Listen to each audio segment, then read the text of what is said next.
नमस्कार मित्रांनो, आजच्या व्हिडिओमध्ये आपण नाशिक ते पुणे या रेल्वेच्या भूसंपादनाविषयी एक अपडेट बघणार आहोत। या रेल्वे मार्गात 33 किलोमीटरचे अंतर वाढल्याने जिल्ह्यात अजून 45 हेक्टर जमिनींचे भूसंपादन हे होणार आहे। यात सिन्नर तालुक्यातील 8 गावांचा समावेश आहे।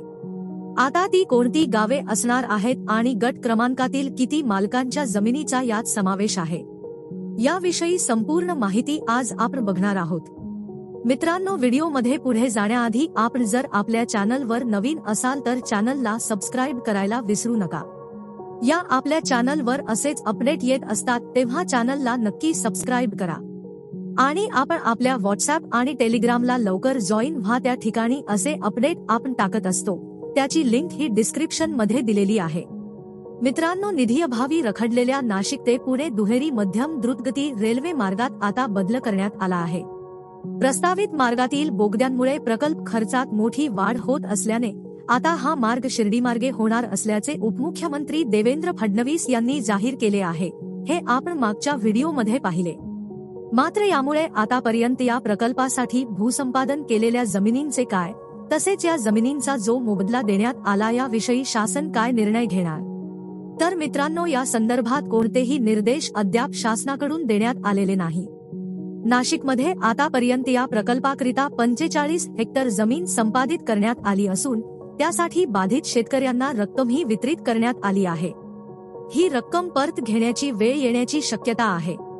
नाशिक आणि पुणे ही राज्यातील महत्त्वाची शहरे अजूनही रेल्वे मार्गाने जोडली गेलेली नाही, त्यामुळे ही शहरे रेल्वेने जोडण्याचा प्रस्ताव तयार करण्यात आला होता आणि हा मार्ग तयार करण्याची जबाबदारी महारेलकडे देण्यात आली होती। त्यासाठी भूसंपादनाची प्रक्रिया पण सुरू होती। आता जिल्ह्यातील नाशिक व सिन्नर तालुक्यातील 22 गावांमधील सुमारे 287 हेक्टर जमीन खरेदीकरिता आवश्यक असलेल्या 250 कोटींच्या निधीपैकी जिल्हा प्रशासनाने 100 कोटींची मागणी नोंदवली आहे। आतापर्यंत जिल्ह्यात 45 हेक्टर क्षेत्र संपादित करण्यात आले असून त्याकरिता संबंधित जमीन मालकांना 59 कोटी रुपये देण्यात आलेले आहेत। मात्र आता मार्गच बदलल्याने जमीन मालकांना देण्यात आलेला मोबदला परत मिळवण्याचे आव्हान प्रशासनासमोर उभे आहे, परंतु या संदर्भात शासनाकडून अद्याप कोणतेही निर्देश देण्यात आलेले नाहीत। या मार्गात बदल का झाला, तर मित्रांनो, नाशिक ते पुणे रेल्वेमार्ग हा 235 किलोमीटरचा आहे आणि तो शिर्डीमार्गे झाल्यास 33 किलोमीटरने अंतर वाढणार आहे।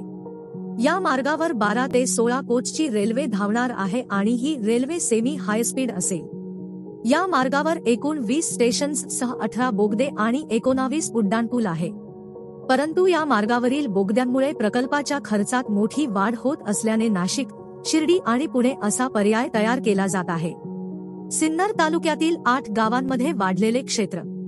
या मार्गात सिन्नर तालुक्यातील 17 गावे आणि नाशिकमधील 5 गावांचा समावेश आहे, पण यातील 8 गावांतील 12.5 एकर 76 आर हे क्षेत्र नव्याने वाढले आहे। यात तब्बल 271 खातेदार आणि जमीन मालकांचा समावेश आहे आणि त्याचे संपादन केले जाणार आहे। त्यात वडगाव पिंगळा गट 14 यामध्ये 84 मालक, चिंचोली गट 8 यामध्ये 43 मालक, मोह गट 4 यामध्ये 30 मालक, बारागाव पिंपरी गट 6 यामध्ये 12 मालक, मानोरी गट 7 यामध्ये 31 मालक, मुसळगाव गट 3 यामध्ये 14 मालक, दातली गट 1 यामध्ये 7 मालक, कसबे सिन्नर गट 3 यामध्ये 47 मालक या गटांचा समावेश आहे। नाशिक ते पुणे रेल्वेमार्गासाठी आतापर्यंत 45 हेक्टर जमिनींचे भूसंपादनही करण्यात आले आहे, परंतु मार्गात बदल झाल्याबाबत महारेलकडून अद्याप कोणतेही पत्र प्राप्त झालेले नाही। तसा निर्णय घेतला असेल तर भूसंपादन केलेल्या जमिनीबाबत तसेच दिलेल्या मोबदल्याबाबत काय करायचे याबाबतही महारेलने कोणतीही स्पष्टता अद्याप केलेली नाही।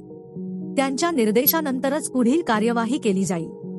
तर मित्रांनो, यावर तुमचे काय विचार आहेत ते आम्हाला कमेंट करून नक्की कळवा आणि आपला आजचा व्हिडिओ आपल्याला इन्फॉर्मेटिव्ह वाटला असेल तर व्हिडिओला लाईक करा आणि चॅनलला नक्की सबस्क्राइब करा। आपण परत भेटू एका नवीन व्हिडिओमध्ये। धन्यवाद।